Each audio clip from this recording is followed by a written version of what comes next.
Hello students, cell और return में जैसा कि आप जानते हैं 3 मेथड्स हैं कि हम अकाउंट्स कैसे मेंटेन कर सकते हैं। तो जब हम ओकेजनली सेल और रिटर्न करते हैं तो कोई ज़्यादा टेंशन वाली बात नहीं होती है।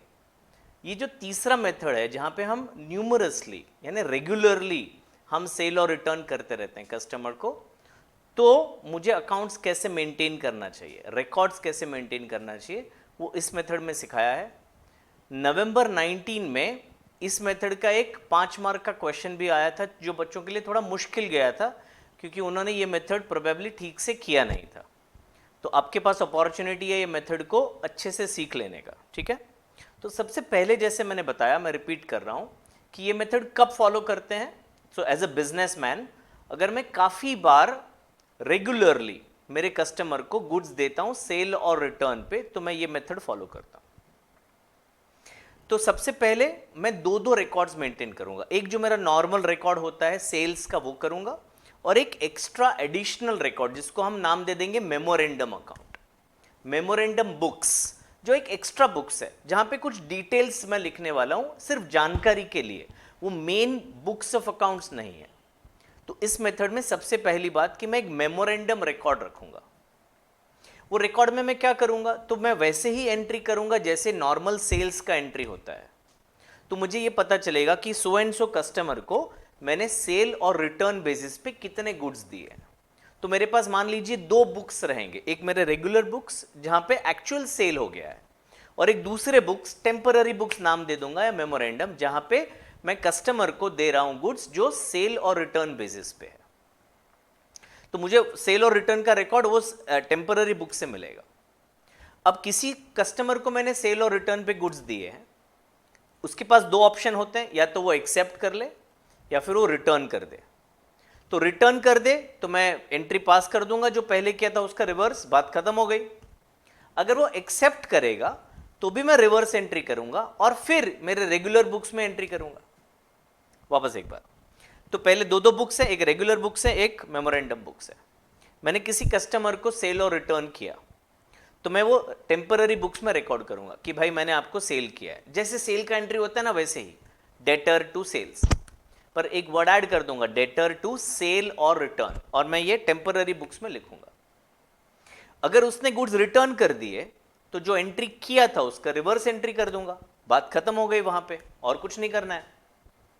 बट अगर उसने गुड्स एक्सेप्ट कर लिए तो मैं पहले रिटर्न का तो एंट्री करूंगा ही, रिवर्स का सेल और रिटर्न अभी नहीं रहा है, अभी एक्सेप्ट हो गया है, तो सेल और रिटर्न का जो एंट्री किया था वो रिवर्स कर दूंगा, और फिर जाके ये जो रेगुलर बुक्स है उधर सेल का एंट्री कर दूंगा। ठीक है। जो पीरियड है से मार्च एंड है, मार्च एंड में सेल और रिटर्न का जो टोटल है वो टोटल मुझे पता करेगा कि कितने कस्टमर्स हैं जिनके पास मेरे गुड्स पड़े हैं जो सेल और रिटर्न के हैं, और अभी तक उन्होंने ना एक्सेप्टेंस दिया है, ना कि मेरा जो पीरियड है ऑफर पीरियड वो भी अभी एक्सपायर नहीं हुआ है। ठीक है। और फिर वो बैलेंस का मैं एक रिवर्स एंट्री पास कर दूंगा, जो कि होगा जो गुड्स हैं उनके पास पड़े हैं पर मेरे हैं, वो मेरे स्टॉक में लेने का एंट्री में पास करूंगा। तो डिटेल में जो भी अभी समझाया उसकी एंट्री स्टेप बाय स्टेप हम देखते हैं, और हमने एक सेपरेट वीडियो भी बनाया है जो कि नवंबर 2019 का जो क्वेश्चन था, क्वेश्चन 3C था आई थिंक, या 3B था, सॉरी, 5 मार्क के लिए, उसका भी सेपरेट वीडियो है जिसमें ये मेथड पूरा यूज करना पड़ेगा। तो आइए चलते हैं सीखने के लिए। तो जैसे पहले बताया, मेमोरेंडम बुक्स मेंटेन करेंगे। कौन सा बुक होगा, तो सेल और रिटर्न डे बुक होगा सबसे पहले। सेल और return day book, day book मतलब जैसे ही सेल और रिटर्न पे गुड्स बेचे वो रजिस्टर में मैं लिखूंगा। It is similar to sales register. फिर सेल और रिटर्न का अलग से लेजर भी होगा, तो डे बुक भी होगा और एक लेजर भी होगा। लेजर में दोनों अकाउंट मेंटेन करेंगे, एक सेल और रिटर्न टोटल अकाउंट और दूसरा होगा individual customer account. Okay. Sale और रिटर्न टोटल अकाउंट में हम महीने के एंड में एंट्री करेंगे कि इस महीने में टोटल ABCDPQR उनको टोटल कितने रुपए के गुड्स मैंने सेल और रिटर्न पे दिए। ओके। और उसका इंडिविजुअल एंट्री ABCDPQR में होगा। सॉरी, एग्जाम्पल लेते हैं। अगर मैंने ABCDPQR एग्जाम्पल है, 2000, 3000, 2000, 3000, 2000, 3000, 2000, तो 1, 2, 5, 10, 15 और 17,000 के गुड्स मैंने सेल और रिटर्न पे बेचे। ये बात है अप्रैल महीने की, ठीक है ना। तो ये कहाँ पे लिखा मैंने, मेमोरेंडम बुक्स में लिखा, ठीक है, कि ये इनको मैंने ये 17,000 के गुड्स भेजे। अब इसका जर्नल एंट्री क्या है, डेटर टू सेल और रिटर्न अकाउंट। एंट्री क्या होगा, डेटर टू सेल और रिटर्न। तो मैं हर कस्टमर के इंडिविजुअल लेजर अकाउंट ओपन करूंगा बेटा, ए बी सी डी सबके। अब मैं ओपन नहीं कर रहा हूं, पर आपको सिर्फ एक दो समझा रहा हूं। तो मैं इधर ए में एंट्री करूंगा टू सेल और रिटर्न 2000, बी में एंट्री करूंगा टू सेल और रिटर्न 3000, वैसे ही सब में एंट्री होगा डेबिट साइड पे। और एक सेल और रिटर्न का अकाउंट होगा, सेल और रिटर्न का अकाउंट, जिसमें मैं महीने के एंड में, यानी ये अप्रैल महीना है, तो मैं इधर लिखूंगा बाय सन्ड्रीज, ऐसे करके लिखूंगा। सन्ड्रीज मतलब कौन कौन है, तो बहुत सारे लोग हैं, वो बहुत सारे लोगों का डिटेल चाहिए, तो सेल्स और रिटर्न बुक में जाइए, वहां पे से पूरा डिटेल मिलेगा। और यहां पे मैं टोटल लिखूंगा 17। तो बात समझ में आई क्या, इंडिविजुअल डेबिट आपको कस्टमर के अकाउंट में मिलेगा और टोटल क्रेडिट आपको सेल और रिटर्न अकाउंट में मिलेगा, ठीक है। तो ये हमने लिखा, क्या लिखा देखो, कौन से अकाउंट मेंटेन करोगे, सेल और रिटर्न टोटल अकाउंट और इंडिविजुअल कस्टमर अकाउंट।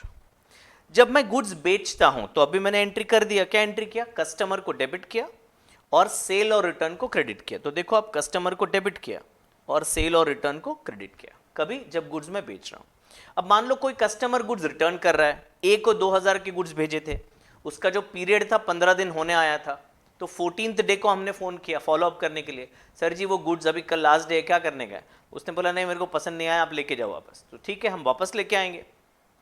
तो वापस लेके आएंगे तब क्या एंट्री करेंगे, जब देने के टाइम एंट्री किया था उसका रिवर्स कर दोगे। तो सेल और रिटर्न को डेबिट करोगे और कस्टमर को क्रेडिट कर दोगे। तो यहां पे हम लिख देंगे टू ए 2000 और इधर आ जाएगा बाय सेल और रिटर्न 2000। तो ये एक का अकाउंट टैली हो गया, एक से अभी कुछ लेना देना है नहीं, है ना। अभी सेल और रिटर्न का जो बैलेंस है 15,000, हाँ समझो ये मंथ एंड है, तो ये 15,000 क्या रिप्रेजेंट करेगा, ये बाकी सारे B C D P Q R का बैलेंस है कि 15,000 के गुड्स हमारे इतने कस्टमर्स के पास हैं जो अभी तक ना तो उन्होंने एक्सेप्ट किया है और ना ही पीरियड अभी एक्सपायर हुआ है। ये 2000 का और कुछ करना है क्या, रेगुलर सेल्स बुक में लिखना है क्या, नहीं लिखना है ना। सेल कहां हुआ है भाई, गुड्स गए थे तो टेम्पररी लिखा था, गुड्स वापस आ गए, एक्चुअल डीलिंग तो कुछ हुआ नहीं, तो हम हमारे रेगुलर रिकॉर्ड्स में इसका कोई एंट्री नहीं करेंगे, ठीक है। दूसरा एग्जांपल लेते हैं, से ये 15 को मैं निकाल लेता हूं, ठीक है।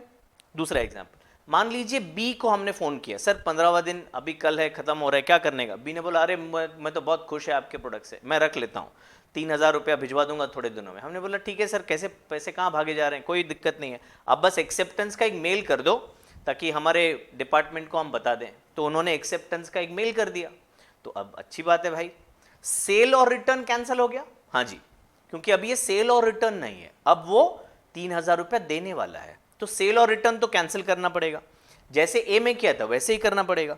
तो इधर लिख दिया बाय, इधर लिख दिया बाय सेल और रिटर्न 3,000, तो ये सेल और रिटर्न बी का खत्म हो गया, और इधर हमने लिख दिया to be 3,000।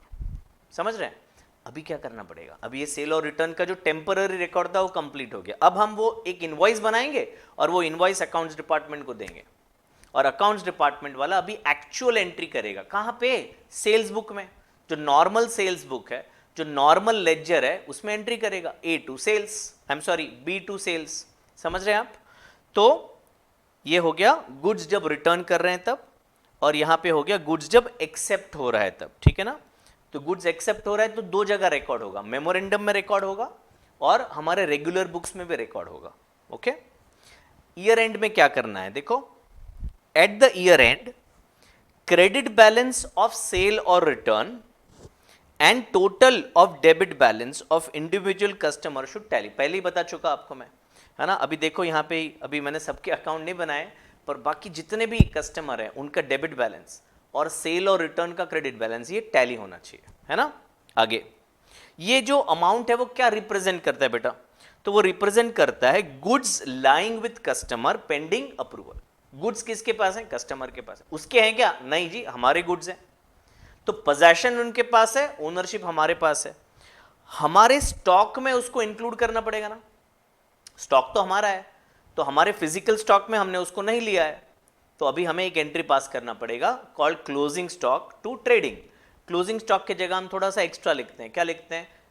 Inventory with customer account on sale और अप्रूवल, ऐसे एडिशनल आप लिख सकते हो। तो हम उसका वैल्यूएशन करेंगे। नॉर्मली उसको जो वैल्यू पता होगा वो सेलिंग प्राइस होगा, तो सेलिंग प्राइस को कन्वर्ट करना पड़ेगा कॉस्ट प्राइस से, और फिर ये एंट्री पास करेंगे, इन्वेंट्री को डेबिट करेंगे और ट्रेडिंग अकाउंट को क्रेडिट करेंगे। ठीक है, ये बहुत ही इंपॉर्टेंट थियरी मैंने आपको समझाया। इसका separate video as I said November 2019 का क्वेश्चन 3B जरूर देखिएगा। Okay, thank you.